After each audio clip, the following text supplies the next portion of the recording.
Son las 7:36. Damos la bienvenida al sociólogo Patricio Carpio, académico, experto en política, sociólogo Carpio. Más allá de los comentarios de lo que podríamos llamar la alfombra roja, dimes y diretes, o su impacto en las redes sociales, hay temas absolutamente sensibles, absolutamente críticos en el país con los que no se puede jugar, y se espera una actuación acertada, acertadísima, diríamos, del nuevo gobierno. Hay muy poco margen para tomar decisiones que puedan ser equivocadas, y las dos áreas fundamentales y críticas son las de seguridad y también esa economía que se encuentra tambaleante en Ecuador. Hay preocupaciones con respecto al ministro de Defensa. Se esperaba con enorme expectativa a quien nombraría. Fue uno de los últimos en nominar el día de ayer, y ya sus primeras declaraciones y su currículum generan preocupación. En todo caso, quisiéramos conocer cuáles son sus primeras impresiones, particularmente con respecto al equipo de gobierno que ha formado el nuevo presidente Noboa. Muchas gracias, Gustavo. Buenos días, Rosana. Efectivamente, el nuevo gobierno tiene un marco muy restringido, tiene un camino donde no existen muchas alternativas, tanto temporal como económicamente. Entonces, las alternativas, las posibilidades que tenga deberán obedecer a mucha creatividad, a mucha inteligencia política. Entonces, ahí vamos con los temas que usted nos ha planteado. La primera cosa que habría que señalar es que el discurso del presidente, tan corto como su periodo que va a ser, sin embargo, dan dos o tres pistas. En términos estratégicos, parecería que el gobierno está priorizando la seguridad y la electricidad, según ha dicho, porque van a ser sus dos primeros decretos antes de nombrar, digamos, de decretar a su vez el estado de excepción. Bien, eso va a estar, debe estar acompañado de ese equipo que usted señala. Todo lo que haga tiene que tener contundencia en ese equipo. Un equipo bastante joven, como usted lo ha señalado. Hay que marcar también que el paisaje cambia en términos de escenario político visual. Jóvenes, muchas mujeres, y con gente que no se le conoce mucho, pero de los currículums, como usted mismo ha señalado, son currículums de alguna manera potentes. En temas básicamente de negocios, no se ve mucho experticia política, tal vez en la ministra de Gobierno se podría, y con las declaraciones que ha hecho se puede ver algunas cuestiones de estrategia política. El punto es que el escenario o el paisaje puede cambiar, pero no sé si van a cambiar los contenidos políticos de la agenda que el gobierno entrante tenga, o serán una continuidad en la misma lógica de carácter político-empresarial del autodefenestrado presidente Lasso. Patricio. Entonces, sí, Rosana. Patricio, muy buenos días. Quizás justamente, perdona la interrupción, pero quizás en este punto yo quería consultarte cuáles son tus lecturas de lo poco que hemos visto hasta este momento de la conformación del gabinete ministerial. Quizás teníamos más expectativas de qué iba a decir el presidente el día de su posesión, para que nos dé algunas luces de por dónde va a ir su política social, su política económica, la misma política de seguridad, que más bien vamos viendo ciertas improvisaciones en las declaraciones de quienes han sido designados, pero podemos advertir que todavía nada de eso está claro. Sí, la primera cosa, el perfil del gabinete es de carácter más empresarial, aunque muchos de ellos han estado en la función pública en puestos secundarios, digamos así. Algo tendrán de experiencia. Esperemos que ese gabinete joven pueda tener innovación política, mucha creatividad.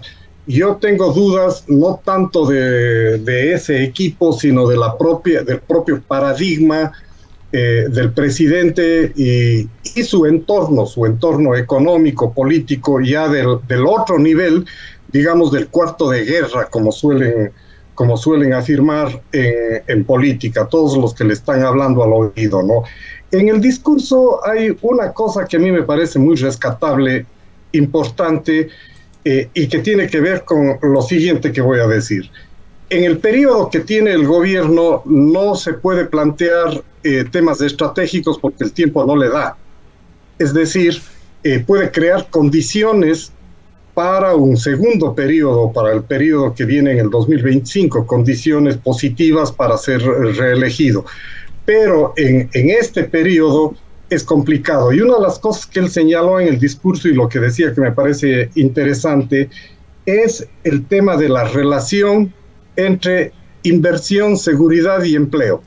Eso me parece interesante y él ahí deja ver una pista de conocimiento sobre gestión pública, sobre temas económicos y administración del Estado. Una cosita muy pequeña porque ni en campaña ni ahora conocemos un programa a fondo que nos diga el ABC o la ruta que va a seguir. Entonces, el tema de la seguridad que pueda garantizar el desenvolvimiento adecuado de la economía, y si es que la economía funciona, va a funcionar el tema del empleo y, por supuesto, las mejores condiciones de vida de la población, pero eso no se soluciona de la noche a la mañana. Ustedes ya han señalado las dudas sobre un ministro de Economía, digamos, Topic 2.0, versión 2.0. Entonces, en seguridad... Ministro de Defensa, no sé si quería referirse usted. De Defensa, perdón, sí, tiene razón. Ahí necesitamos estrategias, como señaló también Rosana en su primera intervención, antes de la entrevista. Necesitamos estrategia y sobre todo inteligencia para la desarticulación de este fenómeno delincuencial que es, como bien señaló Gustavo, es transnacional y está penetrado en todas las instituciones, en la institucionalidad del Estado. Por tanto, ahí hay que hacer un ejercicio muy complejo. El tema de la gestión de este gobierno va a estar marcada sin duda por el financiamiento. ¿Qué financiamiento tiene para hacer todo lo que está señalando? Si estamos hablando de inversión, el Estado, en términos de inversión pública, por ejemplo, infraestructuras en vialidad, que es tan urgente, temas de reparación de lo que se vendrá con el fenómeno del Niño, está en soletas. ¿Qué tendrá que hacer? Expertos en economía, expertos en economía estiman que requiere en forma urgente el gobierno de Noboa conseguir unos 10.000 millones de dólares para, de alguna manera, arrancar su gestión. Imagínese usted, entonces, implicará, solo puede conseguirlo vía endeudamiento. Lo otro, que es, por ejemplo, la privatización de empresas eléctricas, que es muy difícil, tanto por la oposición de la ciudadanía, cuanto porque el proceso de privatización de cualquier entidad pública es largo y complicado, y ya se va 8 meses, un año.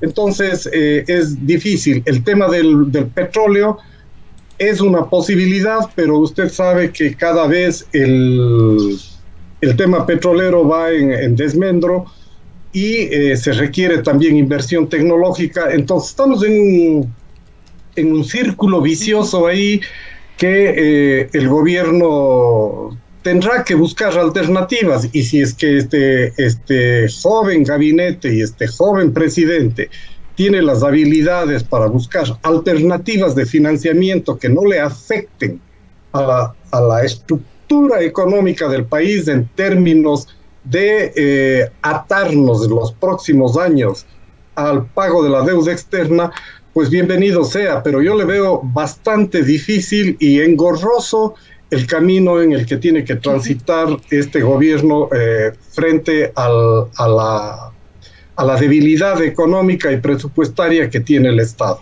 Ahora, Patricio, quizás el gobierno saliente de Guillermo Lasso le deja abriendo el camino para ciertas decisiones o avanzar en ciertos procesos. Guillermo Lasso, 48 horas antes de irse, firmó contratos de concesión de 8 proyectos energéticos. Se ha dicho que esto sería una inversión de alrededor de 700 millones de dólares.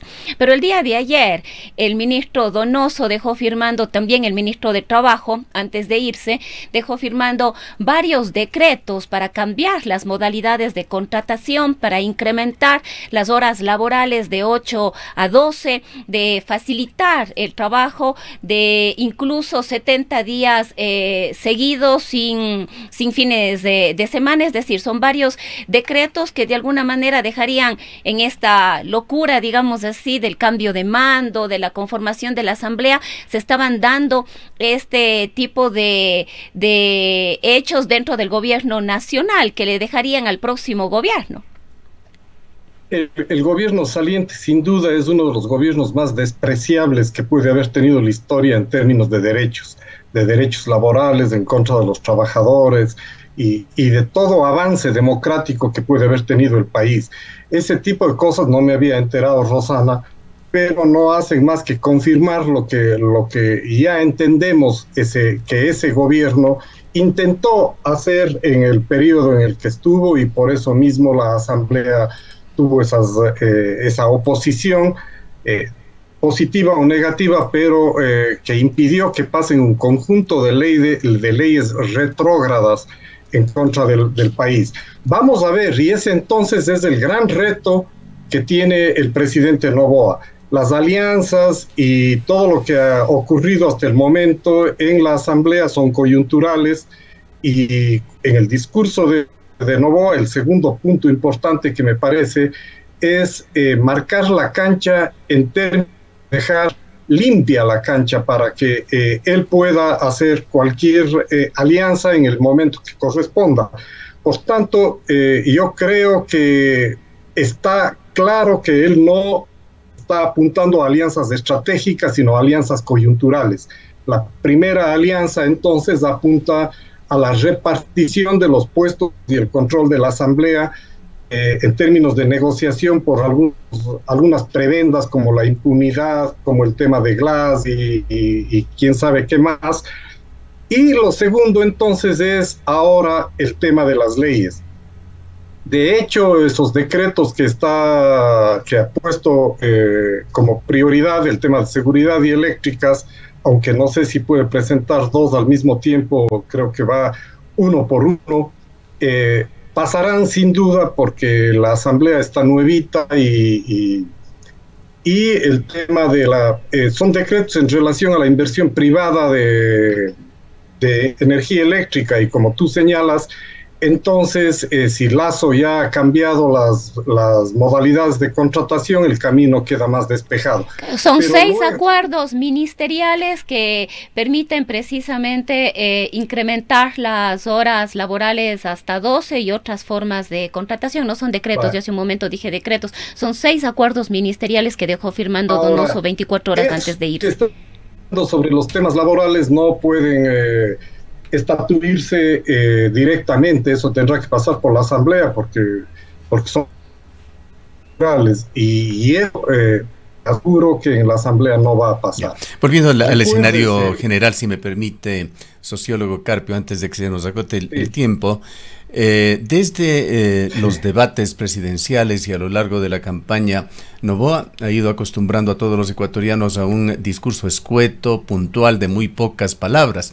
Se esperaban definiciones en estos días y el día de ayer en su discurso, fundamentalmente, pero allí no presentó lineamientos fundamentales de políticas y acciones que pretende llevar adelante durante su ejercicio.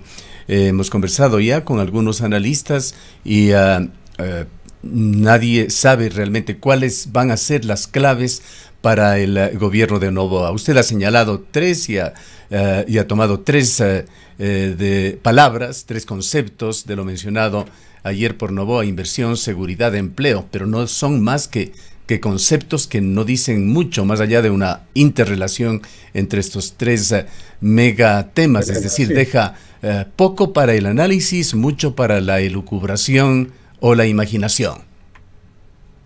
Ahora, el tema, perdone que lo diga, pero desde una mirada sociológica, el tema de la política no se resuelve por la buena voluntad de una persona, en este caso de un presidente. Se resuelve por el paradigma político que está detrás y los intereses económicos que carga en la espalda y en el cerebro el presidente y su entorno. En este caso, y en muchos casos de América Latina, las clases empresariales, las clases más pudientes de un país, han optado por representación directa en lugar de tener un partido al cual le apoyan y va por ahí un político y representa los intereses de aquellos. Esto ha cambiado, van sus propios actores directamente al ejercicio del poder. Ejemplo, Lazo, ¿no es cierto? Entonces, y claro, Daniel Noboa, son actores directos de emporios económicos. Entonces, ¿qué se puede esperar? O sea, yo creo que aquí no hay espacio para la ingenuidad. El señor Noboa tiene alrededor suyo y desde su propia identidad económica y social, tiene unas ideas, y esto de lo que acaba de señalar, el tema del empleo, de las privatizaciones, de los beneficios hacia el sector empresarial bajo el discurso de las inversiones, la disminución de impuestos, etcétera, etcétera, para el capital extranjero, el tema de la minería, que hay que tener mucho ojo, el extractivismo, etcétera, van a estar a la orden del día, y le pongo la mano ahí al fuego de que eso va a ocurrir. Es decir, desde mi punto de vista, cambios estructurales en la conducción política, de política económica, no van a haber. Puede haber algunas cuestiones por ahí que intenten agradar a la población en su conjunto, pero ayer hubo un detalle, otra mirada sociológica.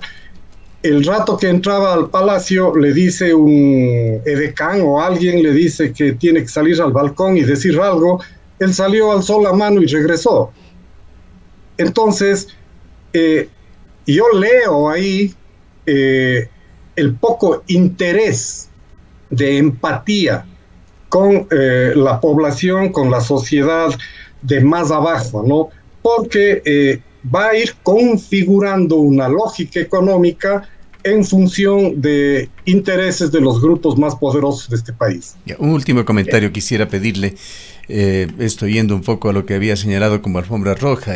¿Qué lectura le deja a usted esa relación presidente-vicepresidenta de la República, partiendo desde el lenguaje corporal en las pocas ocasiones en que se les ve juntos, el día en que recibían sus credenciales, por ejemplo, o ese almuerzo que se dio por separado el día de ayer, aparentemente con la vicepresidenta rompiendo el protocolo?